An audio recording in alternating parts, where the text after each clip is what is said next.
Bonjour, et bienvenue dans cette formation dédiée à la réglementation d'échanges algérienne. Cette formation n'est pas poussée techniquement, mais vise à donner un aperçu simple et efficace sur la réglementation d'échanges algérienne et son application dans les opérations de commerce extérieur. Le but n'étant pas d'être incollable sur le sujet, car il faudrait des années de pratique tellement la thématique est complexe, mais d'en comprendre les mécanismes. L'existence d'un contrôle d'échange signifie que les opérations de transfert ou de rapatriement vers, ou bien de l'étranger doivent être justifiées et ou contrôlées. Ces opérations peuvent être interdites, comme par exemple payer des frais de publicité pour un prestataire étranger, royalties etc. Soumises à autorisation avec un contrôle a priori. Nous pouvons citer les transferts de dividendes, frais de mission pour activités mixtes, etc. Justifiés avec contrôle a posteriori, comme l'importation de biens et certains services qui sont préalablement autorisés, ou bien libres, et ne sont donc sujets à aucun contrôle, par exemple toute importation inférieure à 100 000 dinars valeur FOB, quoique la banque est tenue de faire des contrôles de cohérence sur le sujet. Nous pouvons nous poser en toute légitimité la question, pourquoi mettre un contrôle d'échange? Réponse simple et complexe à la fois, le contrôle d'échange est mis en place lorsqu'il y a crainte de sortie de devises trop importante, soit un déséquilibre entre les entrées et les sorties de devises. Petit historique, en 1964 fut créé le dinar qui était rattaché à un panier de monnaie étrangère.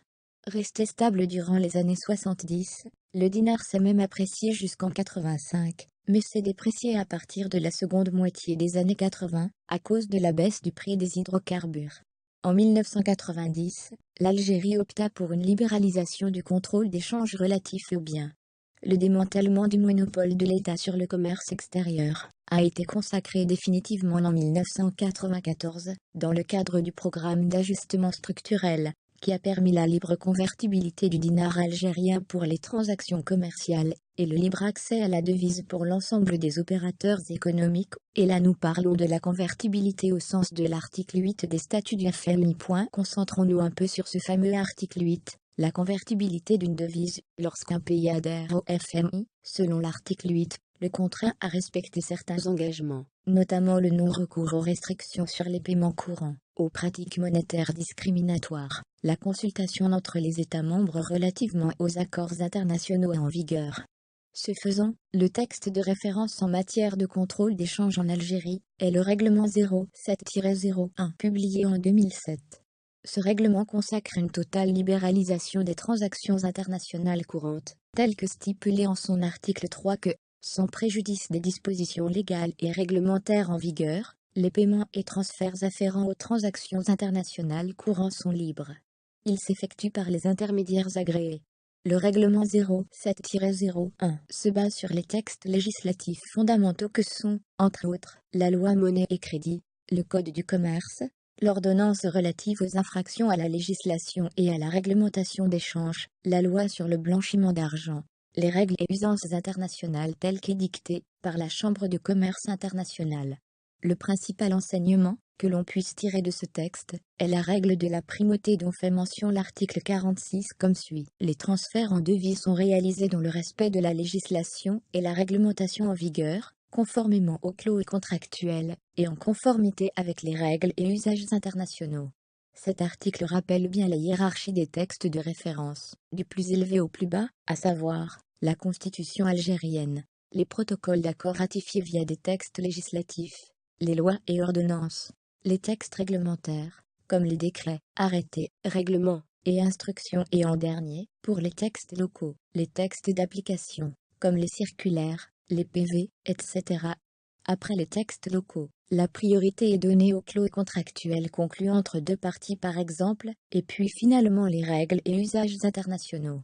Dans cette hiérarchie des textes, la conduite à tenir doit être constamment la suivante. Si par exemple, lorsqu'un texte de référence de rang supérieur est suffisamment explicite sur une question donnée, on l'applique sans tenir compte des textes de rangs inférieurs.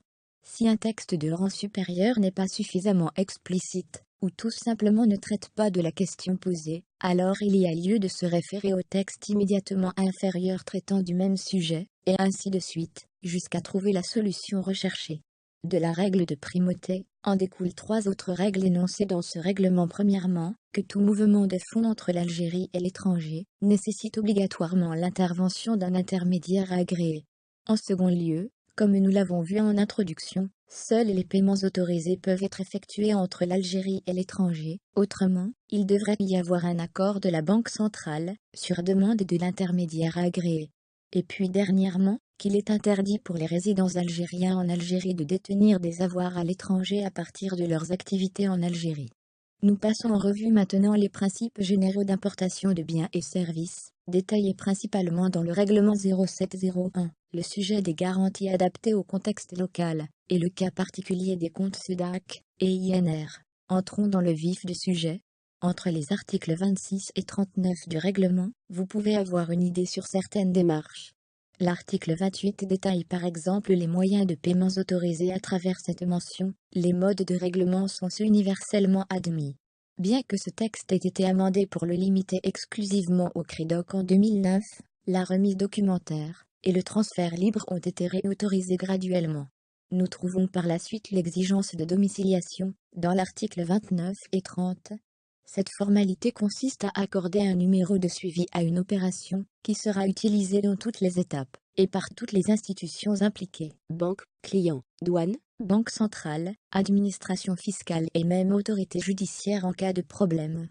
L'article 32 précise la nature du document commercial, qui fera l'objet de domiciliation, contrat, proforma, bon de commande, etc. Et l'article 26 précise les mentions obligatoires, que ce document doit comporter, comme le nom des co-contractants, le détail de la marchandise, l'incoterme utilisé, etc.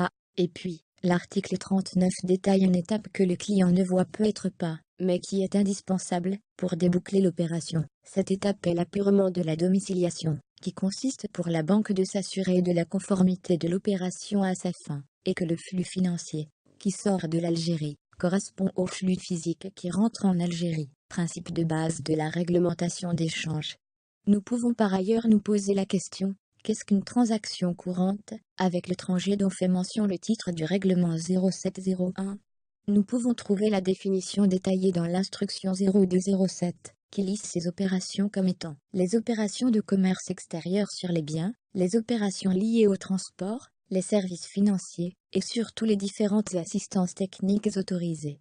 Mis à part ces prestations qui sont listées, une banque n'a pas le droit de domicilier une prestation de service. Elle pourra tout de même se référer au régulateur pour expliquer le cas, justifier la demande et demander un accord au profit du client. Ceci nous amène au sujet des garanties.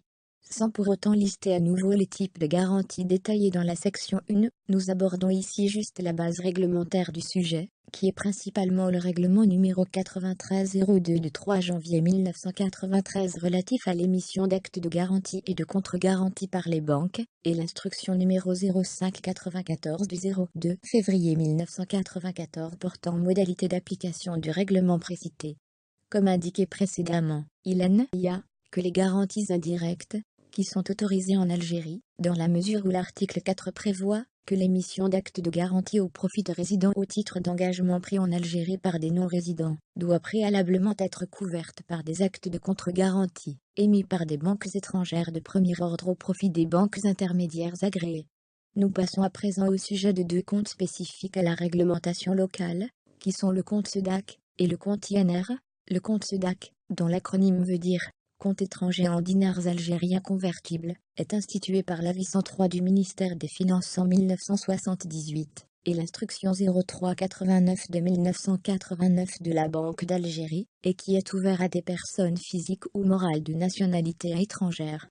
La particularité essentielle du compte réside dans le fait que sa tenue comptable est réalisée exclusivement en dinars algériens. Les versements, retraits et autres opérations libellées en devises font l'objet de conversion à leur inscription.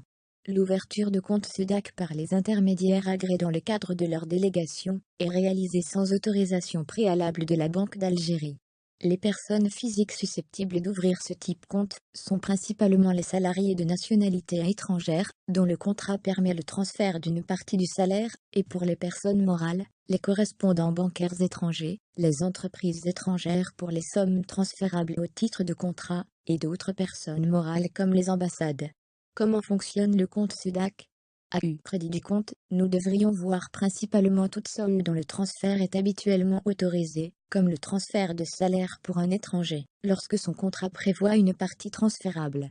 Au débit, à part les exécutions de transferts qui sont autorisées, nous pouvons constater les paiements en Algérie, mais en dinars évidemment, et des retraits de billets de banque étrangers pour exportation, encore une fois pour toute somme qui est autorisée à être transférée. Passons maintenant au second compte spécifique, qui est l'INR, soit intérieur non résident, dont l'ouverture est quasiment obligatoire à l'occasion de marchés, dans lesquels sont prévus des paiements non transférables. L'utilisation de ce compte permet à l'entreprise étrangère de percevoir les règlements en dinars nés de la réalisation du contrat, et faire face à ses dépenses locales pour les besoins de la réalisation du marché. Comme nous ne pouvons pas ouvrir un compte courant commercial à une entité non résidente, qui est là juste pour les besoins d'un marché, on procède à l'ouverture de ce compte INR. Si une entreprise détient plusieurs marchés, la banque procède à l'ouverture de plusieurs comptes INR, un INR par marché. Le compte INR est alimenté exclusivement de virements provenant de l'exécution du marché correspondant, ou bien exceptionnellement par le débit du compte SEDAC du même titulaire à titre d'avance récupérable. Les débits sur compte INR sont destinés à couvrir les dépenses en Algérie exigibles, dans le cadre de la réalisation du marché correspondant. La validité de fonctionnement du compte INR expire 6 mois après la validité des clauses de paiement de la convention pour lequel il a été ouvert. Maintenant que nous avons passé en revue les règles générales, nous allons parler de quelques textes spécifiques, qui ont un impact assez important sur l'activité de commerce extérieur. Ces règles sont celles des 360 jours, de la dette extérieure, de la limite prudentielle, et des conventions réglementées reprises dans le Code de commerce. Premièrement, la règle des 360 jours. Une note de la Banque centrale datée de 2009 limite le délai de paiement des factures à 360 jours. Pour l'importation de biens, ce délai correspond à la date de dédouanement, pour les prestations de services, à la date de facturation. Dépassé ce délai, la banque ne pourra pas effectuer le paiement, et doit solliciter, soit un accord de la Banque centrale, soit une décision de justice autorisant ce paiement. Cette règle a été instaurée dans une période où l'endettement extérieur de l'Algérie a pris une telle ampleur, qu'il fallait l'encadrer. Cette situation a aussi poussé la Banque centrale à normaliser la définition d'une dette extérieure. Ainsi, sur la base d'une instruction publiée en 2004, tout paiement dont le différé est compris entre 60 et 360 jours est considéré comme une dette à court terme et doit être déclaré à la Banque centrale en tant que telle. La Banque centrale a, quelques années après, demandé aux banques de ne pas dépasser un certain niveau d'endettement extérieur. C'est pour cette raison que certaines banques demandent à leurs clients de limiter les opérations dont les délais de paiement dépasseraient les 59 jours, car elles seraient considérées comme étant une dette extérieure, et devraient être déclarées à la Banque centrale. La troisième règle est celle de la limite prudentielle, ou bien engagement extérieur. Pour des considérations prudentielles, l'engagement que prend chaque banque est limité par rapport à ses fonds propres. Plus une banque est importante en termes de capitalisation, plus elle a la possibilité de s'engager, et donc d'ouvrir des crédits documentaires. Or, cette capacité d'engagement a été réduite par le temps. En effet, en 1994, cette limite était à 4 fois les fonds propres, puis réduite en 2014 à 2 fois les fonds propres, et finalement à 1 fois les fonds propres en 2015. Ceci veut dire que si une banque a des fonds propres de 100, elle peut ouvrir des crédits documentaires à hauteur de 100. Les banques dont les fonds propres sont le moins importants sont celles qui ont subi le plus cette restriction, notamment les banques privées. Évidemment, dans le cas où le client souhaiterait provisionner à 100% une ouverture de lettre de crédit, la banque pourra le faire même si elle a atteint le seuil réglementaire, car avec une couverture totale de l'opération de la part du client, la banque ne consomme pas de son engagement extérieur. La dernière particularité que nous souhaitons vous présenter est celle des conventions réglementées. En effet, bien que le sujet soit traité par le Code de commerce en son article 628, il n'en demeure pas moins qu'il est applicable en matière de réglementation d'échange. Cet article prévoit une procédure d'autorisation préalable de certaines conventions conclues entre une société par action et l'un de ses administrateurs. Concrètement, si une société de droit algérien veut importer une prestation de service auprès de sa maison mère établie à l'étranger, cette prestation doit être validée au préalable par l'Assemblée générale et être reprise sur le rapport du commissaire aux comptes. À titre de précision, par maison mère, nous entendons tout lien capitalistique. et les prestations concernées sont celles autorisées par le cadre réglementaire, formation, assistance technique, etc.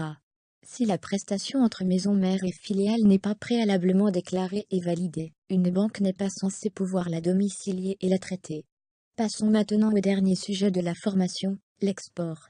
Il est déjà important de rappeler les étapes que l'opérateur doit suivre chronologiquement. La première étape est la domiciliation de la facture d'export. Une fois domicilié, l'opérateur économique peut exporter sa marchandise. Au moment de recevoir le rapatriement, le client fournira le titre de transport et le document douanier pour justifier le rapatriement des fonds.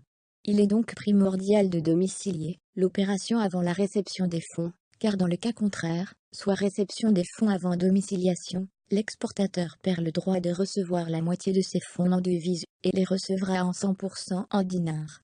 L'appurement du dossier, qui est l'étape finale de l'opération d'export, se fait sur la base de l'exemplaire banque de la déclaration en douane, des justificatifs de rapatriement reçus, et de la formule statistique transmise à la Banque d'Algérie. Il est à préciser que le délai de rapatriement des fonds est passé de 180 à 360 jours, suite au règlement Banque d'Algérie de 2017.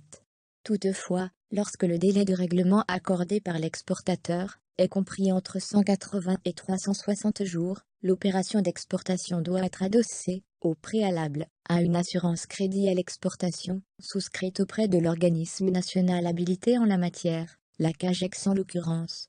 Sur les modalités de rapatriement, quand tout est conforme, l'exportateur perçoit la moitié des fonds en devise et le reste en dinars selon le cours du jour. Dans cette partie devise, 40% sont apportés sur le compte devise exportateur du client, pouvant être utilisés librement à sa discrétion, et sous sa responsabilité dans le cadre de la promotion de ses exportations. Le reste, soit les 60%, sont apportés sur son compte devise personne morale. Voilà, nous arrivons à la fin de cette formation en matière de contrôle d'échange en Algérie. Nous concluons le sujet par 3 conseils indispensables pour ceux dont le sujet fait leur quotidien. Il est important de comprendre le pourquoi du comment, ou de cerner, ce qu'on appelle dans le jargon, l'esprit d'un texte. Tous ces mécanismes ont été mis en place pour répondre à des situations données. Parfois la décision prise est bonne, parfois moins bonne, comme en 2009, où il y a eu l'obligation de payer les importations par le seul recours aux lettres de crédit. Statistiquement, c'était la période où nous avons le plus entendu parler de fraude dans l'importation, car dans le cas d'une LC, la banque procède au règlement sur simple conformité des documents, contrairement à la remise documentaire par acceptation par exemple, où le client doit avoir dédouané la marchandise avant de procéder au paiement. Le second conseil est que dans la réglementation d'échange, il n'y a pas juste le fond qui compte, mais même la forme.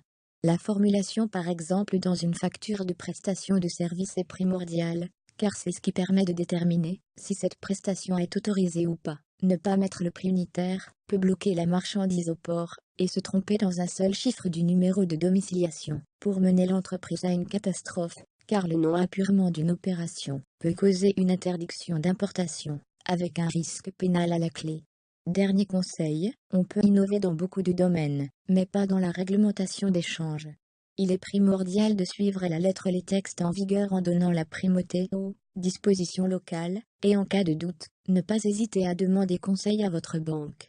Cette dernière peut elle-même ne pas avoir la réponse, et relaiera votre demande au gardien du temple, la banque centrale. Merci pour votre attention, n'hésitez pas à tester vos connaissances avec le quiz final, et à bientôt avec mabanquedz.com. Bonjour.